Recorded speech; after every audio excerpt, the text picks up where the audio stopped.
The crowd roared as dust swirled around the makeshift auction platform in Laredo, Texas, where Fiona Adams stood with her wrists bound and her pride hanging by a thread, the setting sun casting long shadows across her tear-streaked face as the auctioneer's voice boomed. "Do I hear $50 for this fine woman?"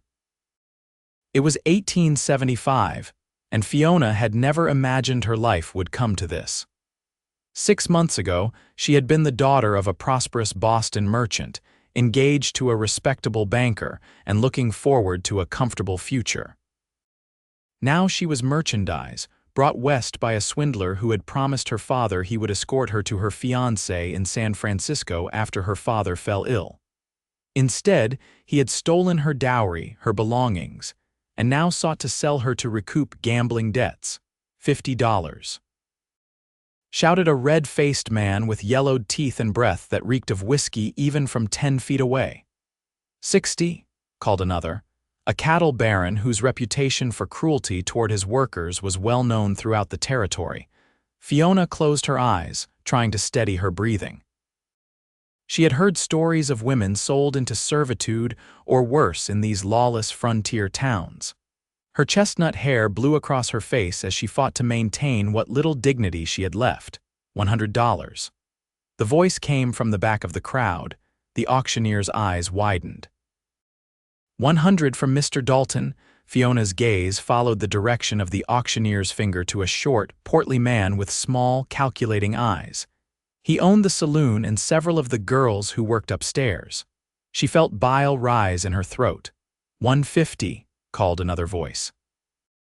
The crowd parted slightly to reveal a weathered rancher whose hands were calloused from decades of hard labor.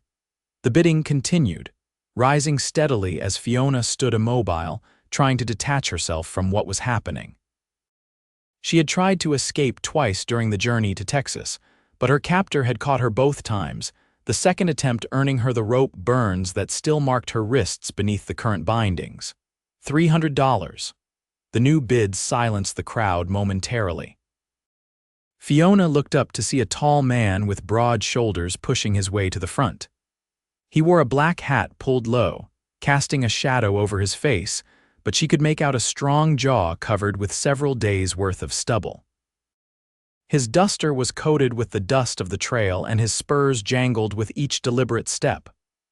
"Well now," the auctioneer said, grinning widely, "we have 300 from the stranger." "Do I hear 350, 325, said Dalton, his voice tight. 400, the stranger countered without hesitation. A murmur ran through the crowd. $400 was a small fortune in these parts, enough to buy a decent piece of land or several head of prime cattle. The auctioneer's eyes gleamed. $400, going once. 450, Dalton said, his face flushing with anger. 500, the stranger said calmly. Fiona stared at him, wondering what kind of man would pay such an amount. What would he expect in return? She shuddered. $500. The auctioneer was practically salivating. Do I hear 550? Dalton glared at the stranger, then spat into the dirt. Too rich for my blood. 500 going once, going twice, sold to the gentleman in the black hat. The crowd began to disperse, some muttering in disappointment, others laughing and moving on to the next entertainment. The auctioneer motioned for the stranger to approach the platform to claim his property. Fiona stood rigid as the man climbed the steps. Up close, she could see his eyes were a startling blue against his sun-bronzed skin. He nodded to the auctioneer and handed over a pouch that clinked heavily with coins. "She's all yours," the auctioneer said, shoving Fiona toward him. The stranger caught her arm to steady her, then reached for the knife at his belt. Fiona flinched, but he merely used it to cut the ropes binding her wrists. "Name's Hayes Johnson," he said quietly. "And you're free to go, miss." Fiona stared at him in disbelief. "What? You heard me." His voice was low, with the slight drawl of someone who had spent a long time in the West. "I didn't buy you to own you. No person should own another." She couldn't comprehend what was happening. "But you paid $500. Hayes shrugged. "Worth every cent to keep you from Dalton or any of these other vultures." He glanced around. though I reckon you might need some help getting wherever you're headed." Fiona's mind raced. She had no money, no possessions beyond the threadbare dress she wore, and nowhere to go. Her fiancé in San Francisco probably thought she'd abandoned him. Her father in Boston was too ill to help, and she wasn't even sure if he was still alive. "I don't have anywhere to go," she admitted, the words catching in her throat. Hayes nodded thoughtfully. "I've got a small ranch about a day's ride from here. You can stay there until you figure things out. I've got a spare room. No strings attached." Fiona hesitated, studying his face for any sign of deception. She had trusted too easily before and paid dearly for it. But something in his steady gaze reassured her. "Why would you help me?" she asked. "Let's just say I've seen enough injustice to last several lifetimes," he replied, offering her his arm. "My horse is this way if you're coming." After a moment's hesitation, Fiona took his arm. What choice did she have? As they walked through Lerdo's dusty streets, Fiona was acutely aware of the stares they attracted. Women were scarce in the West, and a woman walking with a man who had just paid a small fortune for her at auction was bound to start rumors. "Don't pay them any mind," Hayes said, noticing her discomfort. "Folk around here will gossip about anything." They reached a hitching post where a magnificent chestnut gelding stood waiting. Hayes untied the reins and turned to Fiona. "Can you ride?" he asked. "Yes," she replied. "My father insisted I learn." Hayes nodded approvingly and helped her up into the saddle before swinging up behind her. Fiona stiffened at the proximity, but he maintained a respectful distance as much as possible given the circumstances. "We'll stop at the general store first," he said, guiding the horse down the street. "You'll need some supplies for the journey." At the store, Hayes bought her a sturdy coat, a pair of riding boots, and other necessities without comment or complaint about the cost. Fiona watched him with growing curiosity. He moved with the easy confidence of a man accustomed to taking care of himself, yet there was a gentleness in his interactions that seemed at odds with his rugged appearance. They left Lerdo as the last light faded from the sky. Hayes explained they would ride for a few hours before making camp, putting distance between themselves and the town. "The man who was selling you might have second thoughts about the transaction," he said grimly.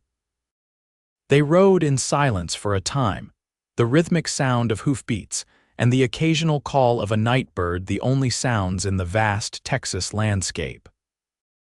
Fiona's mind whirled with questions, but exhaustion soon overtook her, and she found herself leaning back against Hayes's solid chest, her eyes drifting closed. She woke with a start when the horse came to a stop. Hayes had found a small clearing beside a creek, sheltered by cottonwood trees. "We'll camp here," he said, dismounting and reaching up to help her down. Fiona's legs nearly buckled when her feet hit the ground.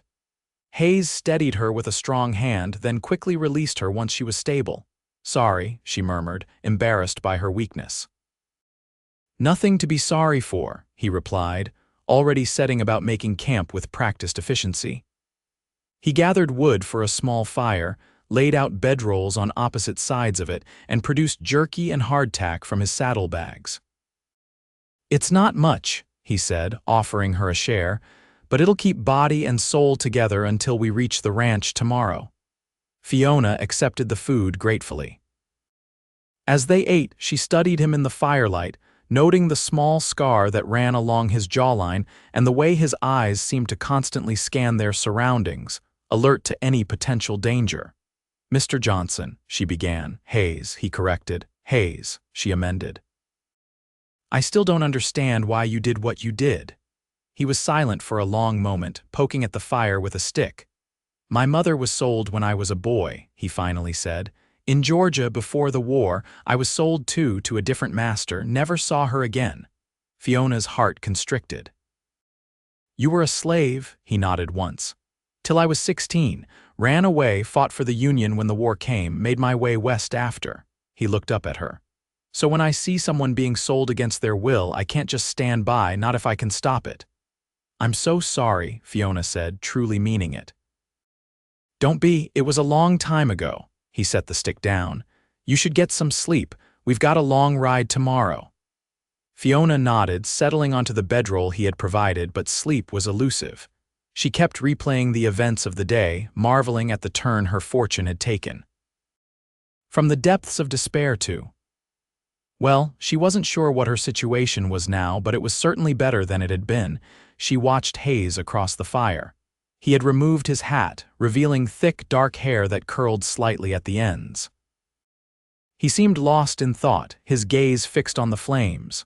Fiona wondered about his life, how he had come to own a ranch in Texas, whether he had family. "I never thanked you properly," she said softly. Hayes looked up, surprised to find her still awake. "No need." "There is," she insisted. "You saved me from a fate I can hardly bear to think about." A ghost of a smile touched his lips. "Then you're welcome, Miss Adams." "Fiona," she said. "Please call me Fiona," he nodded. "Fiona it is." The next morning they broke camp at dawn. Hayes was a man of few words, but he was unfailingly considerate, making sure Fiona was comfortable before setting out. They rode through rolling hills covered with wildflowers and stands of oak and mesquite, a landscape so different from the brick and cobblestone of Boston that it seemed almost like another world. By mid-afternoon, Hayes pointed to a distant line of trees. "That's Johnson Creek. My land starts there." As they drew closer, Fiona could make out a small but sturdy log cabin nestled among the trees with a corral and barn nearby. It was modest but well-maintained, evidence of Hayes's careful stewardship. A man came out of the barn as they approached, raising a hand in greeting. "That's Miguel," Hayes explained. "He helps me with the ranch when I'm away." Miguel was a middle-aged Mexican man with a friendly face who greeted Hayes with obvious respect and Fiona with courteous curiosity. Hayes explained her situation in Spanish, which Fiona didn't understand, but she could tell from Miguel's expression that he was sympathetic. "Miguel says his wife left some clothes at the cabin before they moved to their own place down the creek," Hayes translated. "They should fit you until we can get into town for proper things." "Please thank him for me," Fiona said. Hayes showed her to the cabin, which was simple but clean, with a main room that served as kitchen and living area and two small bedrooms off to the sides. A stone fireplace dominated one wall, and rough-hewn furniture gave the place a rustic charm. "It's not what you're used to, I expect," Hayes said, watching her take it all in. "It's lovely," Fiona replied honestly. After weeks of captivity and uncertainty, the small cabin seemed like a sanctuary. Hayes showed her to the spare room where Miguel had already placed a bundle of clothes. "I'll leave you to get settled. There's a pump out back for water if you want to wash up." Left alone, Fiona sat on the narrow bed and allowed herself a moment to breathe. For the first time in months, she felt safe. She changed into the clothes Miguel's wife had left, a simple cotton dress that was slightly too large but clean and whole, and used the basin and pitcher on the dresser to wash away the dust of travel. When she emerged, Hayes was at the stove cooking what smelled like beef stew. "Hope you're hungry," he said without turning around. "Starving," she admitted. They ate at the small table by the window, the silence between them growing more comfortable. Through the window, Fiona could see Miguel leading Hayes's horse to the corral, removing the saddle and brushing him down. "Your ranch is bigger than I expected," she said, noting the pastures beyond the trees where cattle grazed. "It's modest compared to some," Hayes replied. "But it's mine, free and clear. Started with just 10 acres and a few head of cattle, built it up over the years. How long have you been here? Going on 8 years now." He took a sip of coffee. "Came to Texas after working cattle drives from Kansas. Saved every penny until I could buy my own place." Fiona was impressed. She knew enough about the West to understand that for a former slave to establish himself as a landowner was no small achievement. "What about you?" Hayes asked. "How did you come to be in that auction?" Fiona's grip tightened on her spoon as she recounted her story: her father's illness, the supposed friend of the family who had offered to escort her to San Francisco, the gradual revelation of his true character as they traveled west, and finally his decision to sell her to cover gambling debts when they reached Lerdo. I should have been more careful, she concluded bitterly. My father always said I was too trusting. Trusting isn't a fault, Hayes said. The fault lies with those who abuse that trust.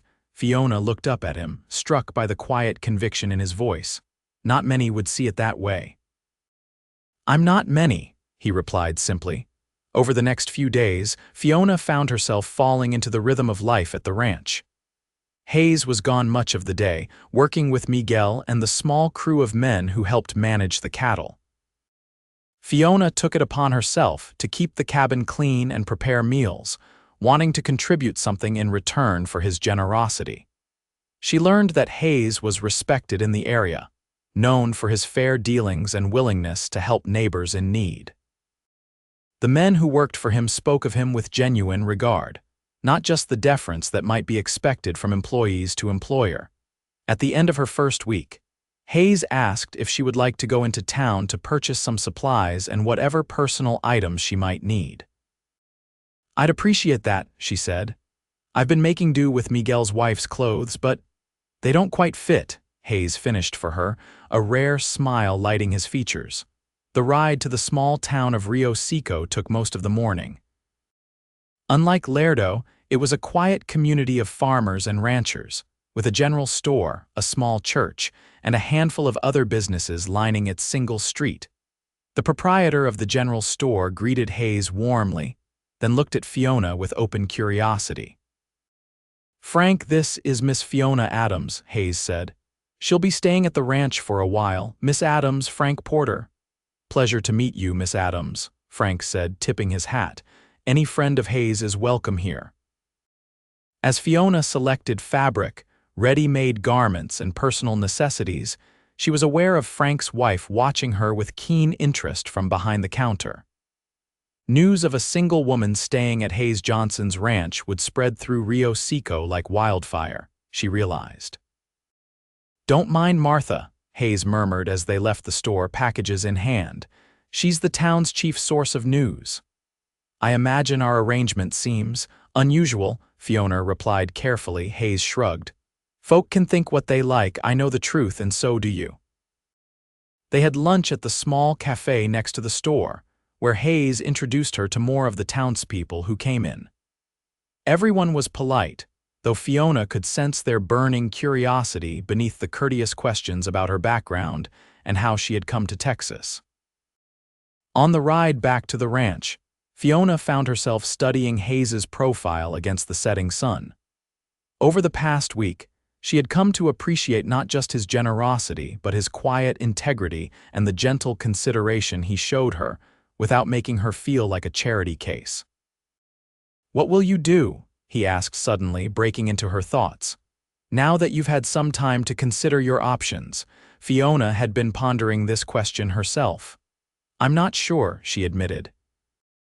I could try to make my way to San Francisco, I suppose, though I don't know if my fiancé would still want me after all this time. Were you in love with him? Hayes's question was direct but not unkind. Fiona considered it honestly. No, she finally said. It was an arrangement that suited our families. I respected him, but… She trailed off. Hayes nodded, seeming to understand what she left unsaid. You could stay here longer if you need time to decide. I wouldn't want to impose. It's not an imposition. The cabin's less empty with someone else there, he glanced at her. And I've grown accustomed to coming home to a hot meal. Fiona smiled at that. Then thank you. I'll stay, at least for now. As they settled back into life at the ranch, Fiona found herself watching Hayes with growing interest. He was unlike any man she had known in Boston, straightforward, without pretense, a man whose word was his bond. She admired his quiet strength, the way he commanded respect without demanding it, the kindness he showed to those who worked for him. And sometimes, when he thought she wasn't looking, she caught him watching her too, a warmth in his blue eyes that made her heart beat faster. Spring turned to summer and the days grew hot and long. Fiona helped with the garden behind the cabin, learning from Miguel's wife, Lucia, how to coax vegetables from the Texas soil. In the evenings, she and Hayes would sit on the porch, watching the sunset paint the sky in brilliant oranges and purples. One such evening, as they sat in comfortable silence, Hayes spoke. "I'm riding to Laredo tomorrow, need to sell some cattle." Fiona tensed. Laredo held nothing but bad memories for her. "I see." "I was wondering if you'd come with me." He turned to look at her. "Not to stay, just for the trip. There are things there you might need that Frank doesn't carry in Rio Seco." She hesitated, fear warring with the knowledge that she couldn't avoid the larger town forever if she was going to stay in the area. Will we see the man who sold me?" Hayes's expression hardened. "If we do, he won't bother you, I give you my word." Fiona believed him. In the months she had known him, Hayes Johnson had never made a promise he didn't keep. "Then yes, I'll come." They set out early the next morning with Miguel and 2 other hands driving the cattle. The journey to Laredo took 2 days, camping under the stars, and Fiona found she enjoyed the adventure more than she had expected. She had grown stronger during her time at the ranch, more accustomed to the physical demands of frontier life. Laredo was bustling when they arrived, the streets crowded with traders, ranchers, and travelers. Fiona stayed close to Hayes as they made their way to the cattle pens, where he negotiated the sale of his small herd with a buyer from a large ranch to the north. After concluding the deal, Hayes escorted her to a shop that specialized in women's goods, then waited patiently outside while she made her purchases. As they walked back toward the hotel where they would stay the night, a familiar voice called out. "Well, if it ain't the high-minded cowboy and his purchased woman." Fiona froze, her heart hammering. It was the man who had sold her, standing outside a saloon with a bottle in his hand, his face flushed with drink. Hayes pushed her gently behind him. "Keep walking," he murmured. "He's not worth the trouble." But the man staggered toward them, blocking their path. "How's she working out for you?" he leered. "Worth the 500. Fiona saw Hayes's shoulders tense, his hands curling into fists at his sides, but his voice remained level. "Move aside." "Or what?" The man swayed slightly, looking Hayes up and down with contempt. "You think you're better than the rest of us because you play the hero. She's still damaged goods, and you're still..." Whatever insult he meant to deliver was cut short as Hayes moved with surprising speed, grabbing the man by the shirt front and pushing him against the wall of the saloon. "I said move aside," Hayes repeated, his voice dangerously quiet. "And if I ever see you near Miss Adams again, you'll regret it." The man's bravado faltered as he looked into Hayes's eyes. He nodded jerkily and Hayes released him, stepping back. "Let's go," Hayes said to Fiona, offering his arm as though nothing had happened. That night, in the modest hotel where Hayes had secured 2 rooms, Fiona found herself unable to sleep. The encounter had shaken her more than she wanted to admit, bringing back the terror and helplessness she had felt on that auction platform. A soft knock at her door startled her. When she opened it, Hayes stood there, concern etched on his features. "Thought I heard you pacing," he said. "Are you all right?" "Just restless," she replied, touched by his concern. "Today brought back memories I'd rather forget." Hayes nodded in understanding. "For what it's worth, I don't think he'll trouble you again." "Because of you," Fiona said softly. "You keep saving me, Hayes." "Anyone would have done the same." "No," she contradicted him. "They wouldn't. Most men would have walked on by or worse, participated in that auction themselves." She took a deep breath. "I never properly thanked you for what you did that day." "You've thanked me plenty," he said, looking slightly uncomfortable with her gratitude. "With your cooking and keeping the cabin in order. That's not the same." Fiona stepped closer to him. "I want you to know that I understand the significance of what you did. You gave me back my freedom, my dignity. There's no way I can ever repay that." Hayes's expression softened. "There's nothing to repay. Seeing you find your place, watching you grow stronger these past months, that's payment enough." Their eyes met, and Fiona felt something shift between them, a current of emotion that had been building slowly since that first night by the campfire. Before she could think better of it, she stood on tiptoe and pressed a gentle kiss to his cheek. "Thank you," she whispered. Hayes stood very still, his eyes never leaving hers. Slowly, giving her time to pull away if she wished, he raised a hand to cup her face. His thumb brushed lightly over her cheekbone, and Fiona leaned into his touch, her heart racing. For a moment it seemed he might kiss her properly, but instead he stepped back, his hand falling to his side. "You should get some rest," he said, his voice husky. "We've got a long ride back tomorrow." Fiona nodded, trying to hide her disappointment. "Good night, Hayes." "Good night, Fiona." The journey back to the ranch was quieter than the ride to Lerdo had been.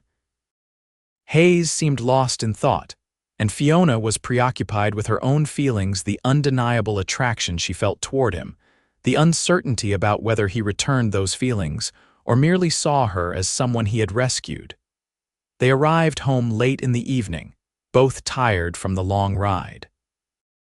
Hayes took care of the horses while Fiona went ahead to the cabin, lighting the lamps and putting on a pot of coffee. When he came in, she handed him a steaming cup. "I've been thinking," she said, gathering her courage. Hayes looked at her over the rim of his cup.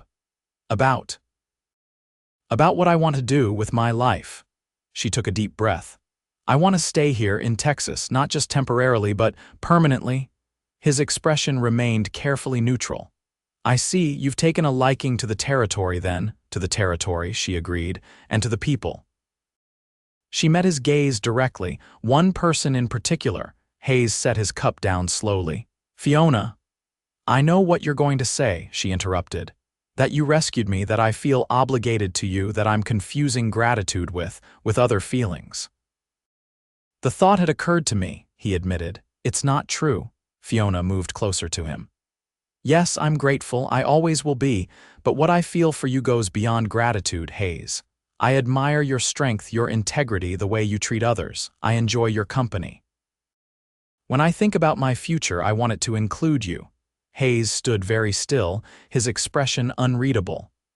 "I'm not the kind of man your father would have chosen for you." "My father wanted me to marry a banker who was 20 years my senior, had a perpetually runny nose, and thought reading novels would rot a woman's brain," Fiona replied dryly. "His judgment wasn't infallible." That startled a laugh out of Hayes. "Even so," he said, growing serious again. "You deserve better than a former slave with modest holdings and not much to offer except hard work." Fiona shook her head, frustrated. "That's not how I see you at all.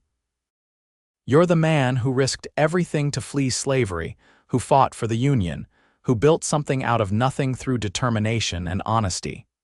You're the man who spent a fortune to free a stranger because you couldn't bear to see her sold." She reached for his hand. "If that's not the measure of a man worth loving, I don't know what is." Hayes's fingers closed around hers, his grip warm and strong. "Are you saying you love me?" Fiona hadn't meant to be quite so forthright, but now that the moment was here, she found she didn't want to hedge. "Yes," she said simply. "I love you, Hayes Johnson." For a long moment he just looked at her, his blue eyes searching her face as though memorizing every feature. Then he pulled her gently toward him. "I've been fighting how I feel about you since the day I brought you here," he confessed, his voice low. "Told myself it wouldn't be right, that you needed time to heal, to find your own way without feeling beholden to me. And now," Fiona asked, her heart pounding. "Now I'm finding it damn near impossible to be noble," he said with a rueful smile. "Because I love you too, Fiona Adams, more than I thought possible." This time, when he lowered his head, he didn't pull away. His lips met hers in a kiss that was gentle at first, then deepened as Fiona responded, her arms winding around his neck. When they finally broke apart, they were both breathing hard. "I've wanted to do that for months," Hayes admitted, resting his forehead against hers. "What took you so long?" She teased, had to be sure. He brushed a strand of hair from her face. "I never want you to feel like you owe me anything, Fiona. Whatever happens between us has to be your free choice." "It is," she assured him, touched by his concern, "the freest choice I've ever made." They married 3 weeks later in the small church in Rio Seco, with Miguel and Lucia as witnesses. The townspeople turned out in force, partly out of genuine goodwill and partly, Fiona suspected, to satisfy their curiosity about the Boston woman who had chosen to marry the quiet rancher. Frank Porter's wife had helped her alter one of her Boston dresses for the occasion. a deep blue silk that brought out the color of her eyes. Hayes wore a new shirt and his best trousers, his dark hair slicked back, looking slightly uncomfortable in the formal clothes but handsome nonetheless. The ceremony was simple and brief, but as they exchanged vows, Fiona felt a profound sense of rightness. This was where she belonged with this man, in this place so different from the world she had known. Afterward, there was a small celebration at the ranch with food and music and neighbors offering congratulations. As the sun began to set, Hayes found her sitting on the porch watching the guests. "Mrs. Johnson," he said, sitting beside her and taking her hand. "Still sure about your decision?" Fiona smiled at the new name. "More sure than ever," she replied, leaning against his shoulder. Life as a rancher's wife was not easy, Fiona quickly discovered, but it was deeply satisfying. She learned to ride better, to help with the cattle when needed, to grow vegetables in the harsh Texas soil, to preserve food for the winter months. Hayes taught her to shoot, insisting she needed to be able to protect herself when he was away from the ranch. Their partnership grew stronger with each passing month. Hayes, who had always kept his own counsel, found in Fiona someone he could talk to about his hopes and fears. Fiona, who had been raised to be decorative rather than useful, discovered a deep well of strength and resourcefulness within herself. They expanded the cabin, adding rooms for the children they hoped to have. Hayes bought more land and cattle, gradually increasing the size of the ranch. Fiona started a small school for the children of their workers and neighbors, teaching reading and arithmetic 3 days a week. When the letter came from her father a year after their marriage, forwarded through various acquaintances until it reached Texas, Fiona was both overjoyed and apprehensive. Her father had recovered from his illness and had been searching for her, frantic when she never arrived in San Francisco. "Will you go back?" Hayes asked, watching her read the letter for the 3rd time. "To Boston, I mean, to see him." Fiona looked up at her husband, seeing the uncertainty in his eyes. "We'll go together," she said firmly. "He should meet the man who saved his daughter." The journey east was long and sometimes uncomfortable, but when they finally arrived in Boston, Fiona's father welcomed Hayes with open arms, tears streaming down his weathered face as he embraced the man who had rescued his only child. "I can never repay you," he told Hayes, his voice choked with emotion. "Your daughter's love is payment enough," Hayes replied, his arm around Fiona's waist. They stayed in Boston for a month, long enough for Hayes to see the world Fiona had left behind. He moved through her father's social circles with quiet dignity, unfazed by the occasional raised eyebrows or whispered comments about his background. "Does it bother you?" Fiona asked one night after a particularly trying dinner party where an elderly matron had been notably condescending. "The way some of them treat you," Hayes shook his head. "I know who I am," he said simply. "Their opinion doesn't change that." When they returned to Texas, it was with Fiona's father's blessing and a substantial gift to help them expand the ranch further. The money allowed them to build a proper house to replace the cabin, with large windows that looked out over the rolling hills and a wide porch where they could sit in the evenings. In their 3rd year of marriage, Fiona gave birth to their first child, a son they named Henry after her father. Hayes held the tiny boy with wonder in his eyes, his strong hands gentle as he cradled his son. "He's perfect," he whispered, touching the downy dark hair that already showed signs of the same curl as his own. "Of course he is," Fiona replied, tired but radiant. "He's ours." 2 years later, their daughter Sarah arrived, followed by another son, William, 3 years after that. The ranch prospered, becoming one of the most successful in the county. Hayes's fair treatment of his workers and honest business practices earned him the respect of everyone who dealt with him. As the years passed, the story of how they met became a family legend, told and retold to their children and eventually to their grandchildren. Hayes would always downplay his role, saying he had only done what any decent man would do, but Fiona would correct him each time. "Your father is a hero," she would tell the children. Not because he rescued me, but because of why he did it, because he believes in the worth and dignity of every person. On the 20th anniversary of the day Hayes had bought her freedom, Fiona found him standing on the porch, looking out over their land as the sun set. She joined him, slipping her arm through his. "What are you thinking about?" she asked. "How lucky I am," he replied, turning to look at her. At 48, Hayes's dark hair was streaked with silver, and the lines around his eyes had deepened. But to Fiona, he was as handsome as the day they had met. 20 years ago, I was just trying to right a wrong. I never imagined I'd find the love of my life in the process. Fiona leaned up to kiss him, her heart as full of love for this man as it had been on their wedding day. "I think about that auction sometimes," she admitted. "As terrible as it was, I can't bring myself to regret it because it led me to you." Hayes pulled her close. "I promised to give you freedom," he murmured into her hair. "But you've given me so much more: a family, a home in the truest sense of the word, a life richer than I ever dreamed possible." "We gave those things to each other," Fiona corrected him. "That's what love is." As they stood together watching the Texas sunset paint the sky in brilliant hues, Fiona thought about the journey that had brought them here, the deception that had led her west, the despair she had felt on that auction platform, the quiet strength of the man who had set her free and then won her heart. Life had not always been easy. There had been droughts that threatened the ranch, illnesses that had frightened them, conflicts with neighbors that had tested Hayes's diplomacy. Their oldest son had gone east for education, returning with new ideas that sometimes clashed with his father's practical experience. Their daughter had married a lawyer from San Antonio and moved to the city, though she visited often. Their youngest son was showing signs of wanting to follow in his father's footsteps, learning every aspect of ranching with enthusiasm.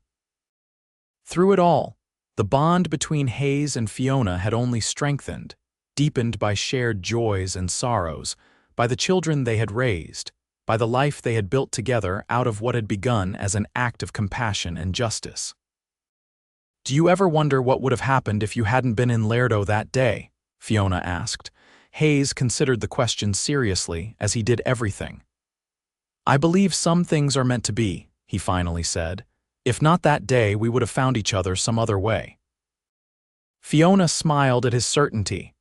"That's uncharacteristically romantic of you, Mr. Johnson. You've had an influence on me, Mrs. Johnson," he replied, his blue eyes twinkling. 20 years of it." As darkness fell, they went inside to the warm kitchen where their youngest son was setting the table for dinner. Their daughter-in-law was tending to a pot of stew, and their oldest son was regaling his wife with a story that had her laughing. This was the legacy of that day in Lerdo. Fiona thought not just the freedom Hayes had bought her, but the love they had built together, the family they had created, the respect they had earned through lives of integrity and hard work. In a world where women were too often treated as possessions, where a person's worth was measured by the color of their skin or the circumstances of their birth, they had created something different, a partnership of equals, a love founded on mutual respect and shared values. As Hayes pulled out her chair at the head of the table, his hand lingering on her shoulder in a gentle caress, Fiona knew with absolute certainty that the highest bid that day had not been the $500 he had paid. It had been the promise of freedom, given without expectation of return, a promise that had blossomed into a love story spanning decades, written across the Texas landscape they now called home.